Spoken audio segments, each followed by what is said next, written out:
Sejam muito bem-vindas e bem-vindos a mais uma atividade do Centro Cultural Belchior. Eu sou Tabata Arruda, sou pesquisadora musical, sou curadora, criadora de conteúdo. Estou aqui hoje para ministrar para vocês o workshop Por que há poucas mulheres na música, onde eu traço aí um panorama histórico e atual sobre a presença das mulheres na indústria fonográfica. Então, se você se interessa pelo tema, já te convido a ficar comigo até o final desse vídeo, que tem bastante informação que eu vou passar. E vai ser um momento bem bacana. Então, seguimos, porque tem bastante coisa. Então, só para pontuar aqui, eu dividi esse workshop em 3 partes.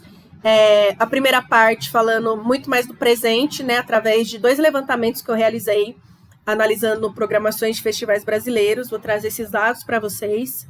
Trouxe, né? A segunda parte, eu volto para o passado, faço um recuo para a gente conseguir entender por que a gente chegou a números como eu vou apresentar, e termino falando de futuro, né? Falando de presente para futuro, falando como que a gente pode, para onde a gente pode correr para que esses números sejam mudados, né?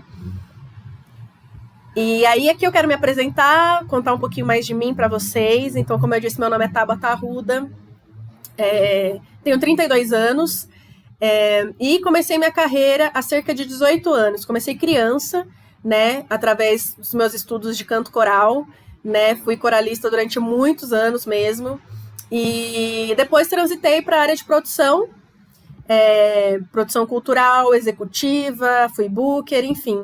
E lá em Sorocaba, sou do interior de São Paulo, eu criei uma produtora chamada Sumo Cultural, que se manteve ativa de forma intensa entre 2012 e 2014, e que foi um laboratório muito rico para mim, do ponto de vista de explorar, né, as diferentes áreas aí do mercado, entender o mecanismo, e principalmente da cena independente, que foi onde eu atuei, né, na maior parte, assim, de todos esses anos. Em 2014 em 2013, na verdade, me mudo para São Paulo. De lá eu consegui ainda tocar a produtora um pouco, tive que encerrar o trampo da produtora, né, as atividades dela, e acabei passando por algumas instituições, como eu bem destaquei aí, SESC, Centro Cultural Penha. Fui parte de uma startup chamada 2DL, ali à frente, junto com a turma, no desenvolvimento de uma plataforma chamada Dalegig, plataforma digital de gestão e construção de turnês. Há quase 3 anos, me dedico à curadoria e à pesquisa musical, focando em mercado, identidade musical, comportamento, hábito. Mas o meu principal objeto de estudo hoje é a presença da mulher na música, né? E aí, dentro desse tema, eu realizei 4 estudos, dentre os 4, 2 são, né, sobre festivais, que eu vou trazer agora para vocês, e todos foram publicados pelo selo Sesc, que é a divisão de música do Sesc. Também sou fundadora e diretora criativa do Hub S2P, que ainda é bem jovem, tem 1 ano aí na rua, mas a gente já realizou algumas coisas bacanas, né? A gente trabalha principalmente com produção fonográfica, ou seja, somos também um selo, trabalhamos com desenvolvimento de artistas, projetos musicais e também conteúdo do ponto de vista estratégico, assim, uso do conteúdo como estratégia para o artista, para lançamentos musicais. Certo? E além disso, sou atual Head of Content do canal Fora de Série, que é um canal de empreendedorismo aqui do YouTube. Então, muito prazer, né? Então, antes de começar de fato, só quero fazer aqui um parênteses, né, um disclaimer, né, como a galera diz, que eu vou trazer muitas informações, muitos dados, né, alguns gráficos, e dentro do limite de tempo que eu tenho aqui, eu tenho mais ou menos até 45 minutos para falar, vai ser impossível eu me aprofundar em todos esses aspectos, em todos os tópicos. Tem coisas que eu nem trouxe, né, nem coloquei, porque realmente não daria tempo, então eu peguei pontos que realmente eu acho que são bacanas e que amarram bem a ideia que eu tive para esse workshop. Então, só quero deixar claro que, assim, esse workshop serve muito mais como uma bela de uma provocação, um insumo para que a gente consiga refletir, né, sobre o assunto, sobre a disparidade de gênero dentro da indústria fonográfica. Beleza? Espero que em breve a gente consiga se reunir de novo com muito mais tempo. E aí aí sim eu consigo me aprofundar, a gente consegue debater, trocar ideia, mas hoje, infelizmente, não é o caso, mas fica aí o convite para que as leituras sejam feitas posteriormente. Tá bom? Fecha parênteses, feito o disclaimer, seguimos. Então, quero falar para vocês da onde veio, né, por que eu fiz um estudo sobre presença de mulheres em festivais brasileiros. Esse estudo, ele surge muito, claro, de motivações pessoais, né, motivações da Tabata, né, de mim enquanto profissional da música, trabalhadora do mercado musical, obviamente, e também por eu ter tido contato com um estudo feito pela Ruidosa Fest.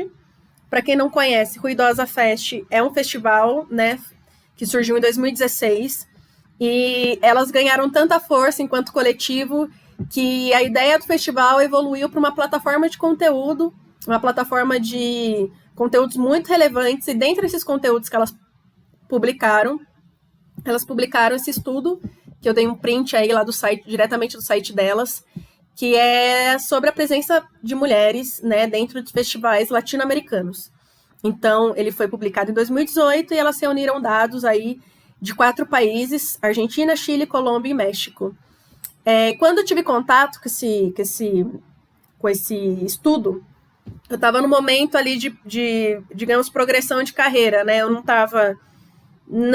não queria mais produzir, estava muito conectada à curadoria, ou seja, à pesquisa musical já ali, né? Mas muito mais focado na curadoria. Eu escrevo muito cedo, desde os 15 anos, eu já era rata de blog, já publicava as coisas na internet, segui assim até agora, até hoje, sigo assim, criando conteúdo, criando texto, escrevendo. Então, eu estava ali realmente aberta a repensar o meu papel dentro do mercado, a repensar o meu papel na música, assim, porque, como eu bem disse, eu trabalho com música desde criança, né? Criança eu já fazia apresentações profissionais, já cantava em lugares bem bacanas, então eu não sei fazer outra coisa. Tipo, eu não me imagino fazendo outra coisa que não seja estar em contato com a música, estar em contato com cultura, arte. Então eu estava realmente bem perdida e, ao mesmo tempo, com muita vontade de escrever, assim, com muita vontade de escrever textos, críticas e etc.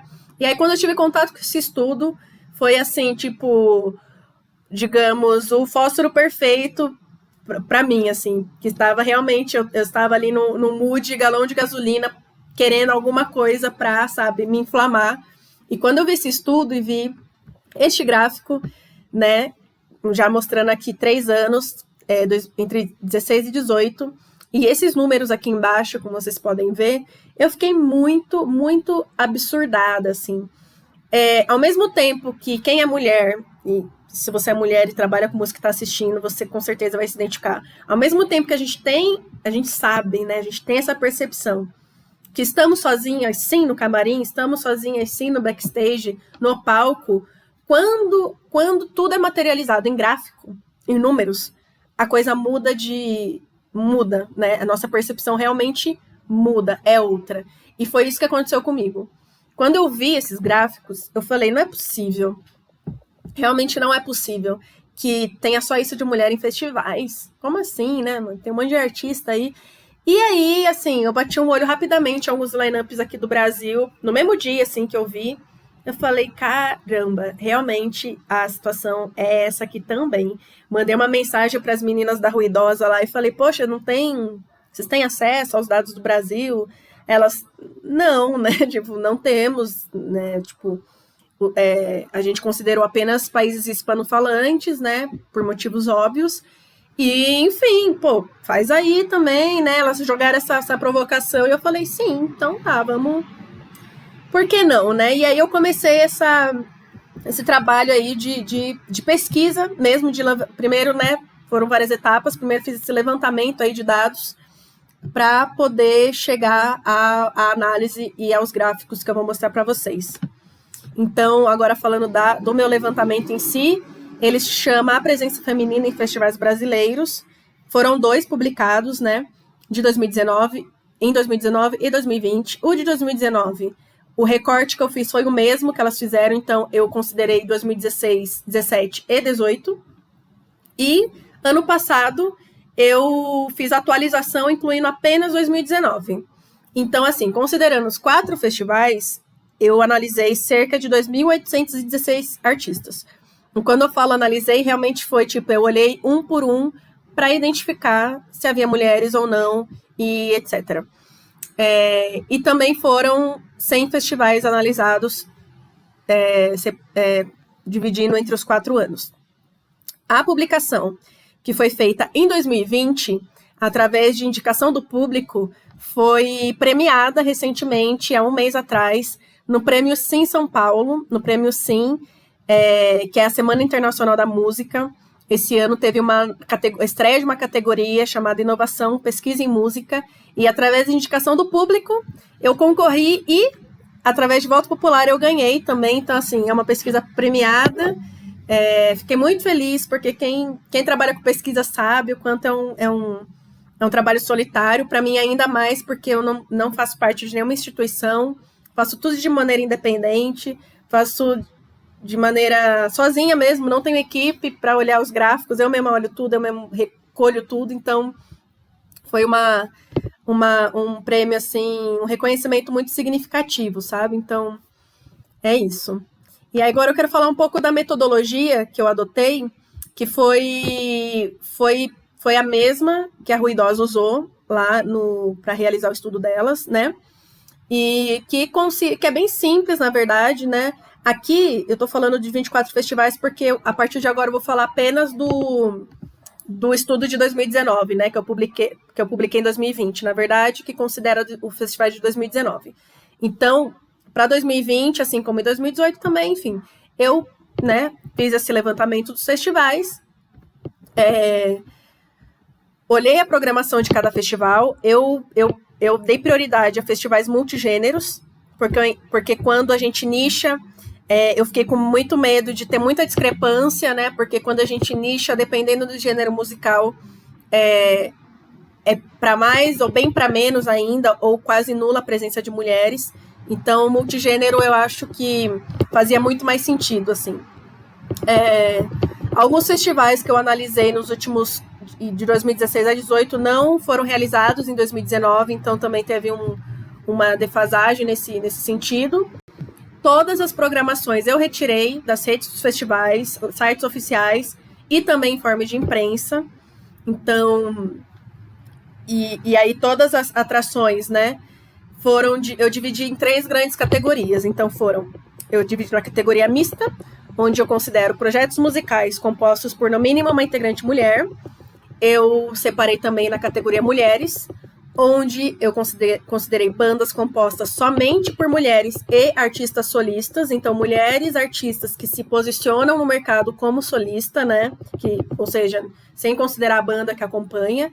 E a última categoria é a homens, né? Categoria homens, onde, assim como mulheres, eu também considerei bandas compostas somente por homens e homens artistas solistas, né? E aí, com esses dados, com esse número de artistas, eu calculei as porcentagens da participação dessas mulheres em cada festival, separado, né, categoria e ano.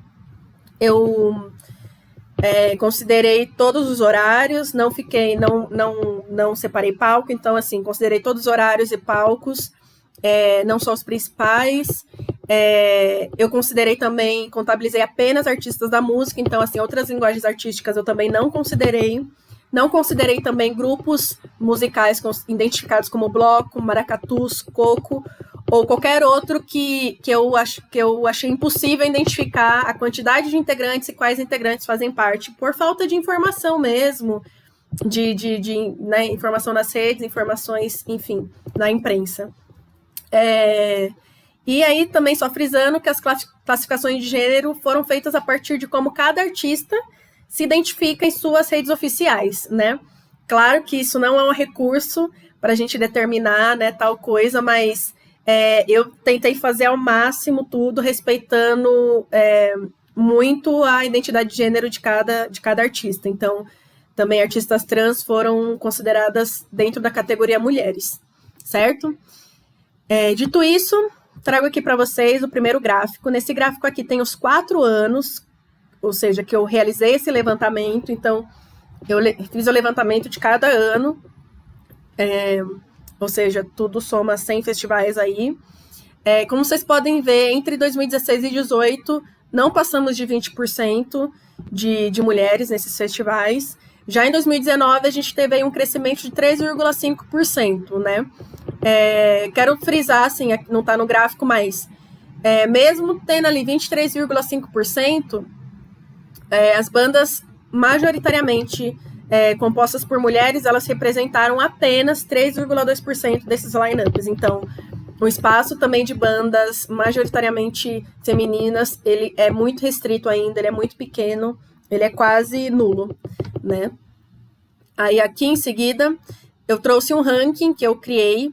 Esse ranking, eu não incluo bandas só de mulheres. Aqui,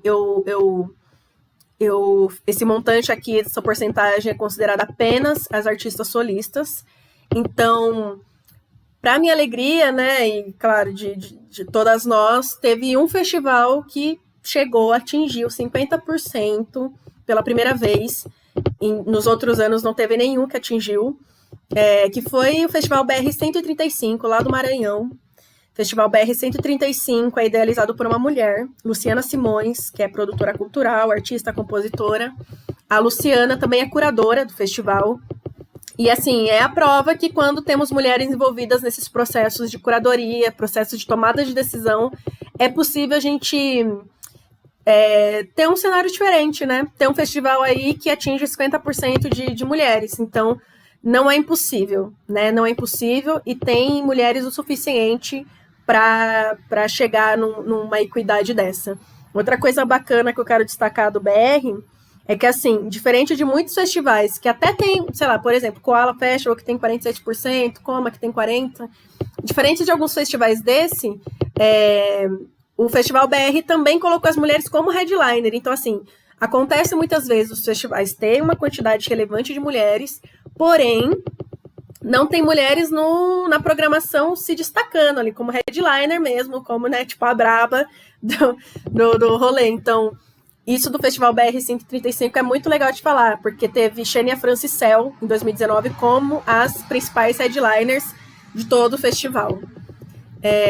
Eu não vou ficar falando de cada um, que também, senão a gente vai perder um tempo, mas também né, só fazendo a justiça aqui, né, o Koala Festival foi um festival que em 2018, quando eu fiz a pesquisa, não tinha passado dos 30% de mulheres, mas em 2019, tipo, deu um salto, foi para 47,1%, que é uma coisa também muito bacana, porque o Koala, cada ano, está se tornando assim, um festival com muita relevância, principalmente aqui no Sudeste, né, aqui lá em São Paulo, não estou mais em São Paulo, e é isso.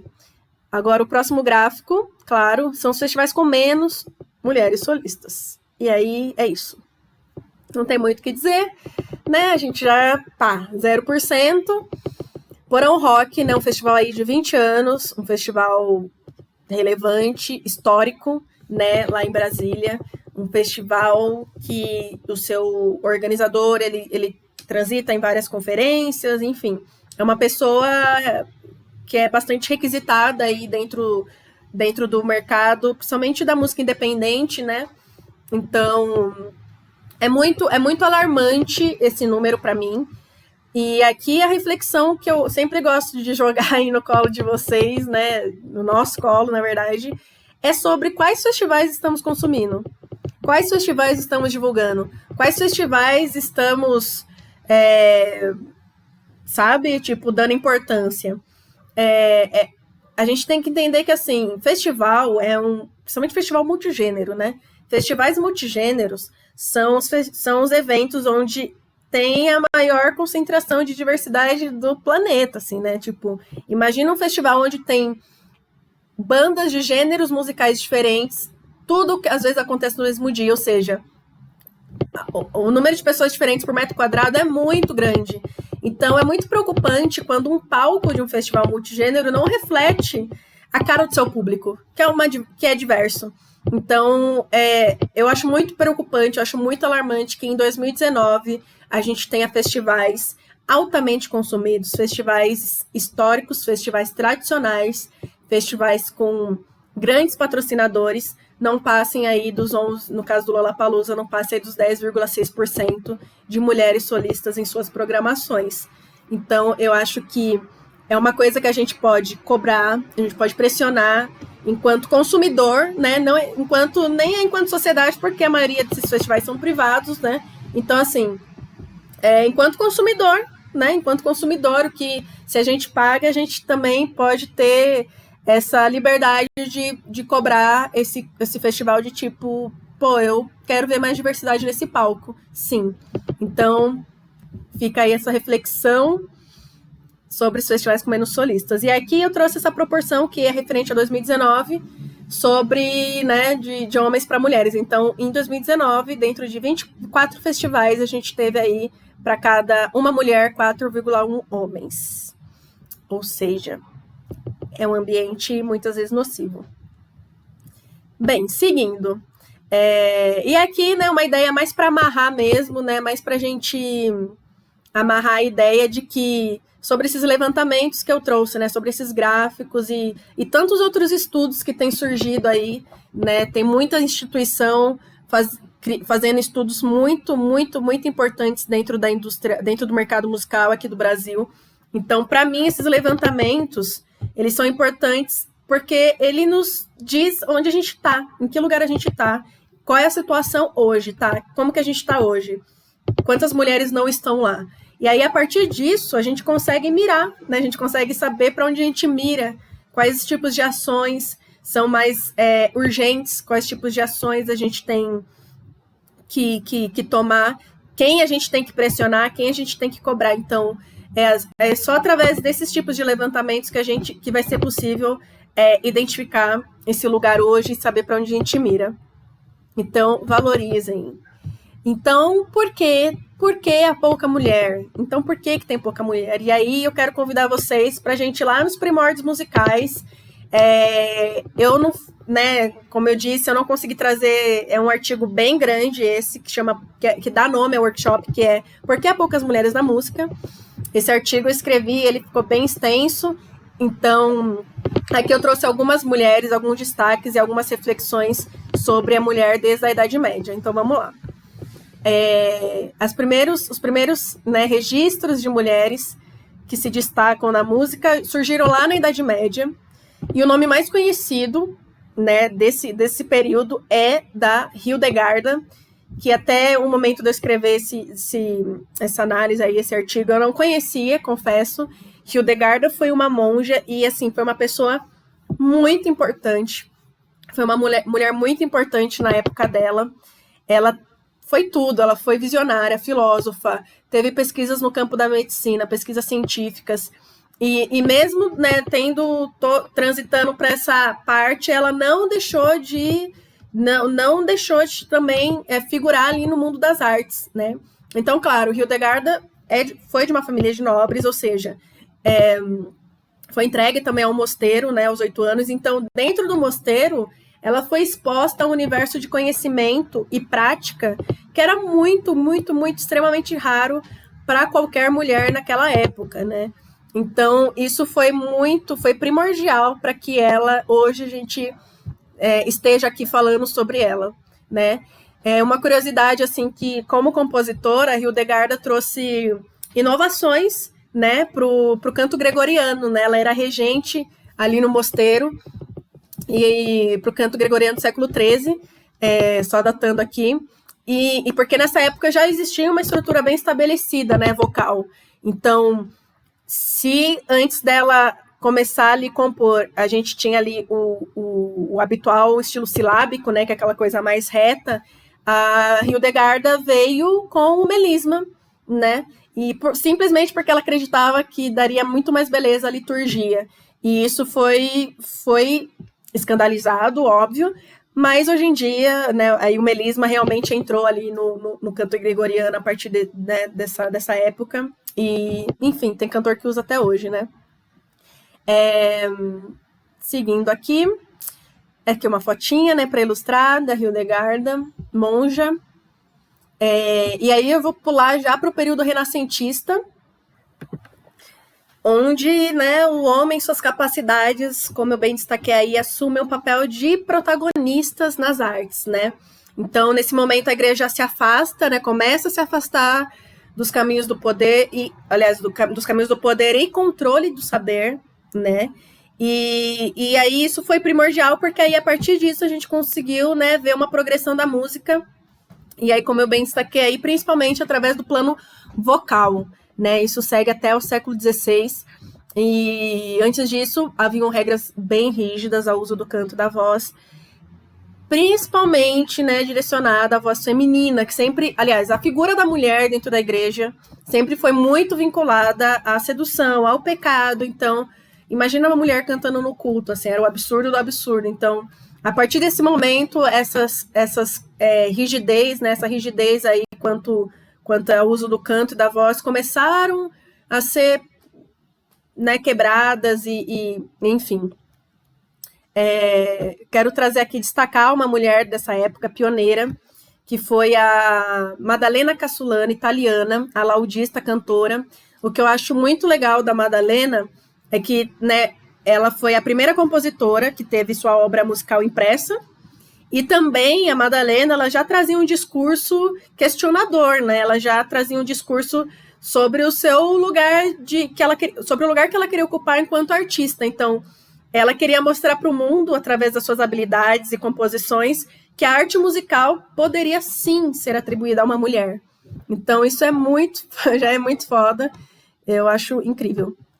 E aí, vamos transitar já para o barroco ali, que foi um momento muito rico, de grande criatividade, né? A gente teve ali o início da ópera, do balé, mas poucas mulheres conseguiram de maneira, né, real destaque como musicistas, mas eu trouxe duas aqui, que eu acho bem bacana de falar, que é a Francesca Cassini, né, que é essa primeira que está aqui.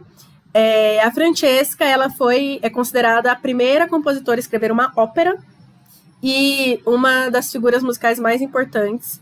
E aqui do ladinho tem Leonora Duarte, que foi solista, né, cantora e também compositora. Leonora Duarte é considerada a primeira compositora judia, e é isso. Vamos para o próximo. Aqui também mais uma reflexão para gente, né, amarrar as ideias, que é falando disso, né, de como é nocivo a gente não ver a participação feminina no ambiente musical, né? Como eu bem pontuei, quando a participação feminina no ambiente musical é reduzida, não há representatividade, ou seja, quando não há representatividade, o ciclo de medo e culpa, ele se fortalece, é fortalecido cada vez mais. Então, imagina que desde a Idade Média, as mulheres não viam outras mulheres ocupando esses lugares de arte, e existia uma crença até, né, havia uma crença que era defendida de que a mulher ela não possuía qualidades emocionais, intelectuais, para dar luz a conhecimento, assim, tipo, e outra, né, era uma mulher que quer, né, que se envereda para o mundo das artes, enfim, para uma autonomia, né, que se posiciona enquanto um ser autônomo, para a sociedade era uma distração, né? Imagina, ela vai se desviar do papel ao qual ela foi destinada, que é o do lar, né? Que é da esposa, que é da casa. Então, o vislumbre de uma carreira artística jamais era encorajado a uma mulher.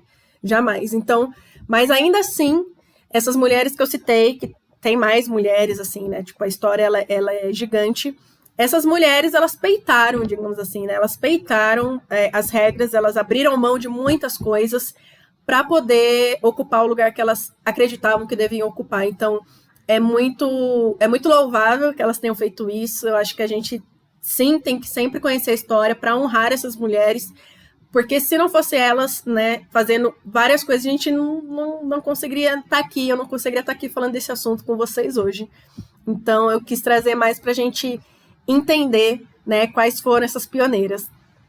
E agora eu quero vir para o Brasil, né, e assim, né, e falando já de mercado musical, assim, negócio, como o Tinhorão, né, ele conceitua, né, o negócio fonográfico brasileiro já existia, né, aliás, antes dele começar, já existiam mulheres produzindo, já existiam mulheres compondo, cantando, claro, mas para mim também, né, até todos esses trechos são dos textos são do texto que eu escrevi, então para mim é mais notável, sem dúvida, né, é Chiquinha Gonzaga, filha de uma mulher negra, filho de um homem militar branco, abriu mão de muita coisa, foi muito criticada pela sociedade carioca, sofreu muito boicote, muita represália, enfim, sofreu, em suma, né? Só pelo fato de ser mulher e pelo fato de querer ser compositora. Então, a Chiquinha, ela enfrentou muita coisa, e assim, o que eu acho muito foda da Chiquinha é todo o seu histórico de pioneirismo, sabe? A Chiquinha, ela é a primeira maestrina brasileira, obviamente, né? Por ter composto O Abre Alas, em 1899, ela mudou o curso da música brasileira e do carnaval. Outra coisa que eu acho muito interessante da Chiquinha é que ela foi uma das maiores vendedoras de partituras de sua época, né? Então imagina uma época onde ainda não tinha como tocar música, né? Ou seja, você precisava ter um instrumentista na sua família, ou enfim, ter um brother instrumentista, uma brother instrumentista, para poder executar. E então as partituras eram, né, vendidas, né? Então você era compositor, você vendia suas partituras. A Chiquinha vendeu muita partitura, assim. Então, desde essa época, ela já estava à frente até de debates sobre direitos autorais e repasses desse dinheiro. Então, vai vendo, na época de venda de partitura, ela já estava pensando isso. Então, quando ela percebeu que o caminho seria monopolista, digamos assim, principalmente quando surgiu ali o disco, surgiu, digamos, um mercado fonográfico lá no Rio de Janeiro, né, um pequeno mercado musical tímido, né, tudo é gradual sempre, ela já se ligou e criou a sua própria fábrica de discos, a Discos Popular, que era no quintal da casa dela, e, assim, claro que ela não fez com esse ideal do independente que a gente tem hoje, mas eu gosto de pensar, assim, que a primeira experiência de selo independente que a gente teve foi da Chiquinha Gonzaga, em 1920, ela já estava com a Discos Popular funcionando, durou pouco tempo, mas foi uma experiência muito interessante, assim. E aqui uma fotinha dela para a gente ilustrar, grande Chiquinha. E agora, já chegando aqui, né, vindo mais para perto, aqui também só para a gente pontuar, né, que assim, lá desde a criação do fonograma, até chegando hoje, no streaming, a indústria, ela passou por transformações que refletem diretamente no seu modo de produção e no seu modo de consumo da música. Então, hoje, a gente consegue ter artistas, ainda que seja muito difícil, se você é artista, você sabe, mas ainda assim, hoje a gente consegue ver artistas que são independentes, né, que conseguem conseguem criar carreiras de forma muito mais sustentáveis, né, não depende de grandes gravadoras, né. Então, isso é muito foda que tem acontecido nessa democratização dos recursos para produzir música, da informação, do conhecimento, está tudo disponível. Você consegue entender como você faz um home studio através do YouTube, você descobre como coloca a sua música no Spotify, descobre como funciona o ECAD, tudo através da internet. Antigamente, todo esse conhecimento, ferramenta, tecnologia ficava na mão de grandes gravadoras. Entretanto, ainda assim, falando de maior faturamento, falando de tamanho de catálogo, apenas 3 gravadoras dominam a indústria musical no mundo inteiro. E quando eu falo no mundo inteiro, realmente é no mundo inteiro, que são essas 3 belezinhas aqui, Universal Music, Sony Music e Warner Music. Todas as gravadoras que você imagina agora menores, elas já devem ter sido compradas por uma das 3, inclusive, recentemente, a Som Livre foi adquirida pela Sony Music, Som Livre que ainda ali estava resistindo. Som Livre é muito atraente, porque ela tem um catálogo de cantores e cantora sertaneja, né? Marília Mendonça é da Som Livre, então é uma artista que fatura muito dinheiro, né? Tem aí uma relevância grande hoje no mercado. Então, assim, a Sony, a Warner e a Universal, elas fizeram um war pelo mundo, comprando pequenas gravadoras, e hoje elas 3 possuem um catálogo imenso e ganham, de verdade, isso tem em dados, em pesquisas, cerca de $1 milhão por dia em plataformas de streaming, simplesmente porque elas são donas de muitos catálogos. Todas essas gravadoras, elas são representadas pela Associação Americana de Gravadoras, né? E é isso, elas controlam parte massiva da produção musical global, sabe? Global. de forma direta ou através de suas subsidiárias e selos. E aí, só para vocês entenderem, né, voltando aqui, né, falando da Associação Americana de Gravadoras, né, que é a RIA, né, Record Industry Association of America, alguma coisa assim. Ela surgiu em 1952, né, e é através dela que as gravadoras, né, e as instituições conseguem fazer aquelas certificações, né. E também é essa instituição que é dona do Grammy, né? Tanto do Grammy Latino quanto do Grammy lá dos Estados Unidos. A RIA, né? RIAA, ela teve até hoje, desde 1952, apenas uma mulher presidente. Uma mulher presidente, e ela foi presidente apenas por 4 anos. Então, assim, preocupante. E aí eu quero falar, né, tipo, e aí mesmo assim, né, aí é isso, né, eu quis trazer essa estrutura para vocês entenderem o seguinte, que é isso. Temos 3 grandes gravadoras, 3 grandes conglomerados, temos aí uma associação que até hoje, desde 52, né, com mais aí de 60 anos na ativa, teve apenas uma mulher branca como presidente, e aí a gente chega aos charts, né, que aí quando a gente olha para eles, né, a gente acaba se confundindo porque a gente vê ali uma Anitta, vê uma Ariana Grande, a Dua Lipa, a Beyoncé ali perdida e pensa, não, mas tem mulher fazendo música, tem mulher ali atuando, mas quando a gente põe a lupa no lugar certo, quando a gente faz o recorte de maneira mais assertiva, a gente percebe que ainda assim as mulheres estão sumidas da indústria, né? Ainda assim, tem poucas mulheres. E aí aqui eu trouxe para vocês um ranking que eu acho bem curioso, assim, que é o de ranking das 100 maiores turnês de 2019, né? Lembra quando tinha show? Essa época aí. E aí o que eu acho interessante desse gráfico, né? Falando ali que dessas disparidades que existem ali, que desde a Idade Média, quando a mulher não era incentivada a ter uma carreira, chegando até os dias de hoje, se reflete principalmente nos cachês entre artistas homens e mulheres, né? Então, vendo aqui esse gráfico, temos um top 10, e nesse top 10 temos apenas 2 mulheres. Pink, em primeiro lugar, e Ariana Grande, em 8º lugar. Sim, Pink está em primeiro lugar, ela faturou 215 milhões de dólares, né, renda bruta ali da turnê dela. Porém, se a gente olhar ali o 3º lugar, Ed Sheeran, o Ed Sheeran ele fez apenas 51 shows e faturou 211 milhões.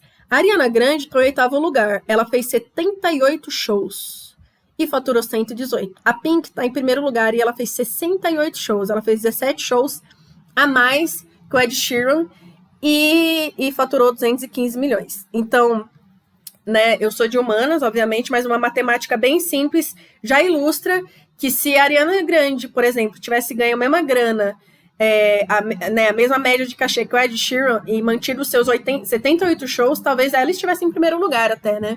Ela teria ganho muito mais que o Ed Sheeran. E aí agora tem essa outra pesquisa aqui, que é da Universidade do Sul da Califórnia, que mostram que as mulheres representam menos de 1/3 de todos os artistas em 800 músicas, né? Essas músicas são todas que são associadas lá da associação do Grammy, então esse é o recorte, né? Então, dentre 800 músicas populares, entre 2012 e 2019, as mulheres representam menos de 1/3, né? Aí tem até a proporção, né? Para cada uma mulher tem 3,6 homens. É difícil. E aí, só trazendo mais essa reflexão aqui, que é para a gente entender o seguinte, né? Eu falei ali da Idade Média, falei da Chiquinha Gonzaga, falei aqui desses últimos gráficos, e é importante que a gente entenda assim, tá? Mas por quê, né? A gente tem que entender que assim, a indústria musical, ela não é descolada da sociedade, né? Ela está inserida na sociedade que a gente vive. Então, se a gente está numa sociedade que é patriarcal, machista, racista, homofóbica, né, e que reproduz tantos outros preconceitos, a indústria, ela sim vai se construir a partir dessa sociedade e vai refletir, né? E ela se reflete em seu modo de operar tudo que essa sociedade representa e atua. Então, os porquês, de fato, tá aí, né? É porque a sociedade é patriarcal, óbvio. Mas o buraco é muito mais embaixo. Claro, é isso que eu falei. Quanto mais a gente nicha, quanto mais a gente recorta, mais disparidade a gente enxerga. A disparidade a gente tem mais... a percepção das disparidades ficam maiores. Então, tá. Acabei, né, destruindo o sonho de todo mundo.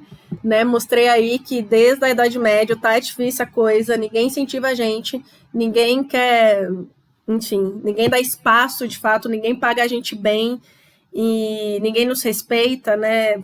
Eu nem quis me aprofundar muito na questão de violência, de assédio, porque senão a gente ficaria mais 3 dias aqui falando, mas a gente sabe, se você se informa sobre o assunto, você sabe de tantas histórias que a gente assiste e que a gente tem acesso, e é muito triste, porque a mulher ela não é respeitada no seu ambiente de trabalho, no caso da música, né, que eu tô falando. E aí, eu particularmente gosto de ver sempre o copo meio cheio também, ao mesmo tempo que eu fico muito puta, fico muito chateada, ao mesmo tempo que eu faço essas análises e reúno esses dados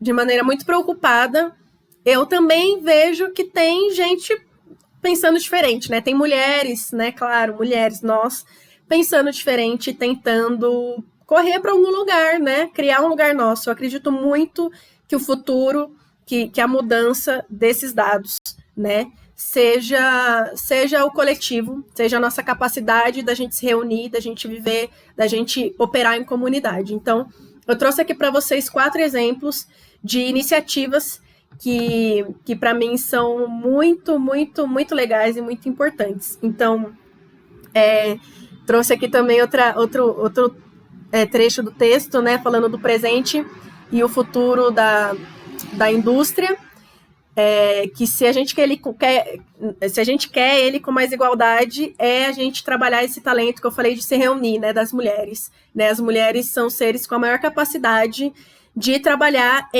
né, de desfrutar de parcerias, sabe? Então a gente tem que aproveitar cada vez mais esse nosso atributo, sabe? Porque aí a gente vai potencializar todas essas mensagens que precisam ser ditas, fortalecer estratégias e amplificar a representatividade. Então, através desses espaços, dessas iniciativas, dessas comunidades que a gente cria, a gente vai conseguir trocar experiências, compartilhar trabalhos, processos criativos de maneira segura, de maneira muito mais saudável, sabe? A gente vai conseguir ter motivação, né? Conseguir ter parceria, né? A gente vai olhar outras mulheres fazendo também e vislumbrar esse fazer artístico como uma profissão real, né? Como uma profissão possível de ser encarada, de ser, enfim, né? De se investir nela. Então, é muito importante que a gente crie esses espaços, sim, sabe? Então, aqui eu trouxe, como eu disse, alguns exemplos. Coloquei aqui para cronometrar, acho que tá no tempo, dá tempo ainda. O primeiro é o que eu sou mais apaixonada, chama Girls Rock Camp Brasil. Girls Rock Camp Brasil surgiu em Sorocaba, através da Flávia Biggs, que é socióloga, musicista, guitarrista, já tocou na banda Dominatrix, de São Paulo, que é uma banda bem importante dentro do movimento Riot Girl aqui no Brasil. E o Girls Rock Camp, o que é? O Girls Rock Camp é uma experiência, né, de uma semana que meninas de 7 a 17 anos passam, onde elas têm várias oficinas, desde autoestima até do seu instrumento de escolha, para cantar, para tocar guitarra, para tocar bateria, enfim. Elas passam por essa imersão com outras mulheres, musicistas, produtoras, enfim, profissionais da música, todas voluntárias. E no final da semana elas fazem um show. Então elas, às vezes com zero experiência com música, nunca pegaram no instrumento na vida, elas conseguem, através da didática que as meninas implementam já há um tempo, elas conseguem no sábado fazer um show para os pais, familiares e comunidade. E o Girls Rock Camp Brasil, como eu falei, acontece em Sorocaba. Hoje se transformou no instituto, que infelizmente, por conta da pandemia, não conseguiu nem ser inaugurado, já estava assim, a ponto de ser inaugurado. Hoje elas estão vivendo de doações, inclusive eu sou uma doadora, então eu recomendo muito que você entre no site, conheça melhor e, se sentir no coração, seja também uma doadora recorrente ali ou pontualmente, como você achar melhor. Mas esse projeto que eu acho muito incrível, e é uma fala da Flávia Biggs que eu acho muito legal, que ela diz que mesmo que essas meninas não se enveredem para música, e muitas não vão, essa experiência do camp dá para elas um suporte assim, emocional tão poderoso, que elas vão ter coragem de ir para qualquer área, seja para o esporte, para ciências exatas, enfim. E eu acho que é uma experiência que toda menina tinha que passar, assim. E o camp, ele se pauta muito no ideal do Riot Girl, né? No ideal feminista. Então, é trabalhado sororidade, é trabalhado empoderamento, é trabalhada a capacidade de se trabalhar em comunidade. Então, assim, é um projeto muito valioso. Hoje ele acontece em Curitiba, em Porto Alegre também. E é um modelo que merece muito ser replicado. O outro projeto que eu quero falar aqui para vocês é o Hi-Hat Girls, que nasceu como uma revista digital, né? Mas aí, a partir de 2016, elas começaram a fazer a oficina de bateria para garotas. E é muito legal, gente, é muito legal, também conheçam. Elas já ofereceram aulas para muita garota, para muita menina. A bateria, todos os instrumentos têm essa dificuldade das mulheres, né? Claro que tem instrumentos que tem mais... a mulher acaba se enveredando mais ou menos, enfim, mas a bateria é um desses instrumentos que ter mulheres ali, né, uma mulher peitar a bateria é muito mais difícil, sabe? Então, quando ela consegue ali, tem essa vontade, consegue aprender um instrumento de forma segura, com uma professora mulher, sabe? Que não vai... onde ela não vai se sentir intimidada, é muito legal, é muito importante. O outro projeto que eu quero falar é mais recente, e aí eu acho que deve ter pouco mais de um ano, ou ainda nem deve ter completado o ano, que é o Humanas TV, que é muito foda. É um canal de música que é da Twitch, né? Tá lá hospedado na Twitch. É um canal 100%, com programação 100% de mulheres, e é um projeto feito 100% por mulheres. Ele é focado muito mais em DJs, né? Mas é uma experiência também que é um modelo que também pode ser muito, muito facilmente replicável, que é trazer essa estrutura, né, de conteúdo, de divulgação das mulheres artistas, centralizando num lugar só e fazendo de forma coletiva. Então, também quis destacar aqui a Humanas TV, conheçam a Humanas TV. Elas estão assim, sem a interrogação, a exclamação, claro, mas realmente elas estão assim, eu acho, no Instagram, Humanas TV. E outra coisa que eu quero falar, que não é brasileiro, é a Lei de Cupo Feminino, né, a Lei de Cota Feminina para Eventos Musicais. Essa lei, ela foi aprovada em 2019, na Argentina, e ela visa que pelo menos 30% da programação de eventos musicais no país precisam ser compostos por artistas mulheres ou grupos que tenham também mínimo de 30% de mulheres nesses grupos. Essa lei, ela nasceu, né? Ela partiu, aliás, ela usou como ferramenta, usou como base a pesquisa que eu citei da Ruidosa. Então, o que eu quis trazer essa lei aqui pra gente, porque para mostrar que, assim, às vezes a gente vê um levantamento, alguma coisa que a gente julga importante, mas a gente às vezes não entende o tamanho da importância, o tamanho da relevância que um estudo pode ter e como ele pode impactar, no caso da Argentina, um país inteiro, né? Então, essa lei, ela então está acontecendo desde 2019. Quem faz a fiscalização é a INAMU, né? Como eu coloquei aí. Eu até vi uma matéria recente que ano passado elas, como fala, pontuaram, não, né? Tipo, denunciaram cerca de 30 festivais que não cumpriram a lei. Então, tá tendo aí essa dificuldade da fiscalização também, mas ainda assim é uma experiência que a gente tem que olhar muito de perto, que a gente tem que olhar de forma não sei, né? Até de repente vislumbrar isso para uma realidade aqui do nosso país. Claro que existem muitas demandas para a gente chegar nisso antes, então fica aí como uma inspiração muito forte para a gente, né?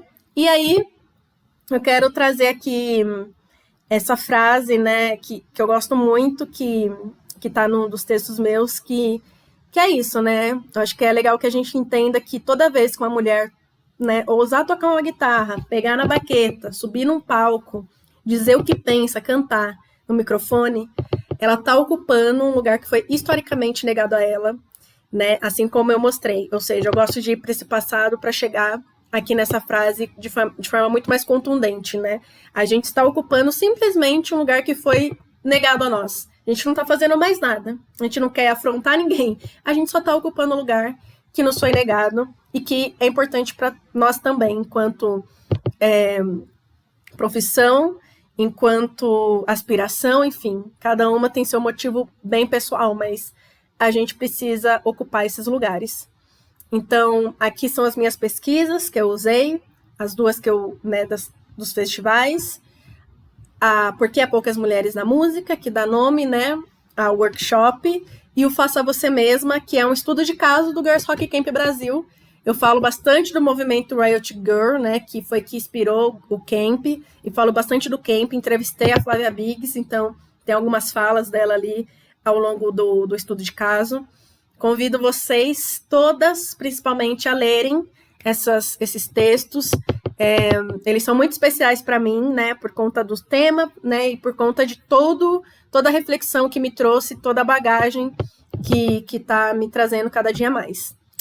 E quero fechar aqui com uma frase da Catherine Hanna, que é vocalista da Bikini Kill, que foi uma das precursoras do movimento Riot Girl, que eu gosto muito, né? Fui uma adolescente Riot Girl, que é: acredito com todo o meu coração, cabeça, corpo, que garotas constituem uma força revolucionária que irão mudar o mundo. Então, de verdade. Então, eu realmente também, eu acredito com todo o meu coração que nós, garotas, mulheres, temos uma força revolucionária gigante e muito poderosa, e que a gente pode realmente mudar o mundo, de verdade. Eu acho que quanto mais a gente se unir, a gente vai conseguir executar isso, levar para o campo da execução coisas incríveis.